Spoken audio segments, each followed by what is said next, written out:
Thank you, Mr. Chairman. Thank you both for your incredible leadership and bipartisanship on this critical issue. I want to start with a quote from Emma Lockridge in my district. She said, quote, "You can't sacrifice people's lives." She lives near Marathon Petroleum Oil Corporation refinery in southwest Detroit. She said, quote, "At the end of the day, they're killing us," she said. "We already can't breathe over here, and the thought that pollution could just go up and the smell is just too much." Today's hearing makes it very clear that climate change threatens the health and security of each and every American. But the harm done by climate change will not be distributed equally. I welcome any of my colleagues, and I'm being sincere about this, to please come to Michigan, come to my district and see what doing nothing looks like. According to both the October 2008 National Climate Assessment, climate change will have just an unequal impact on poor communities and communities of color.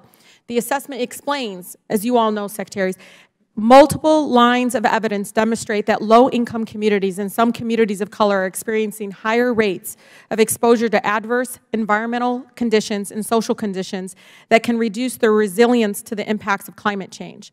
The report also said, in urban areas, disruptions in food supply or safety related to extreme weather or climate-related events are expected to unequally impact those who already experience food insecurity. So, Secretary Kerry, do you agree that climate change will disproportionately harm low-income communities and communities of color?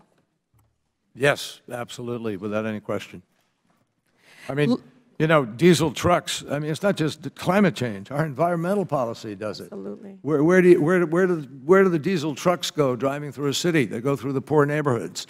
Look at the numbers of kids in hospitals and elsewhere impacted. I mean, you can see this in many ways playing out. Yeah, and Secretary, I'll tell you, 1 of 5 children have asthma in my district. We have a Right to Breathe campaign to talk about.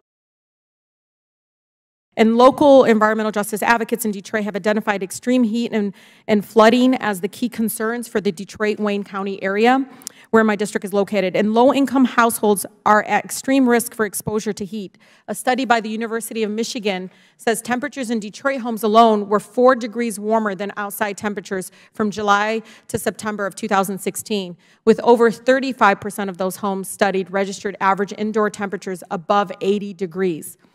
This trend can be expected to continue. The extent and severity of the temperature increases will depend on the amount of future greenhouse gas emissions, as you both know. And under a higher emission scenario, there will be around 65 days warmer than 90 degrees, and 23 days of those will be over 100 degrees alone in Detroit. This is a sentencing for some of our most vulnerable residents to death if we don't act now. Secretary Kerry and Secretary Hagel, what are some of the things that we can do to mitigate the impact of climate change on our most vulnerable communities? Well, first recognize that we have a problem, and then start addressing the problem locally, nationally, globally. That brings us back to why we're here. I mean, what's the role of this committee, our energy committees, science committees, commerce committees in the Congress of the United States? What's the role of the governors and the state legislatures, city councils? And there are specific things that can be done. And we've been talking about a high level of things today in kind of a universe of world policy and national security policy, but you brought it down to the ground level in reality. And that's where you start, but it's got to be a collaborative effort. It has to be a cooperative effort to recognize that we're doing harm to our communities, especially the most vulnerable people in these I couldn't agree more, and I can tell you, it starts with us in this chamber to take leadership in accepting that the science is real and it's true. And I can tell you alone, I think in the National Climate Assessment, it explains and talks about across the climate risk, children, older adults, low-income communities of color are experiencing discrimination affected by extreme weather the most. Partially because, and this is to ask all of us, because they're often excluded in the planning process. And I really, truly believe that these are frontline communities that are already experiencing what doing nothing on climate change looks like.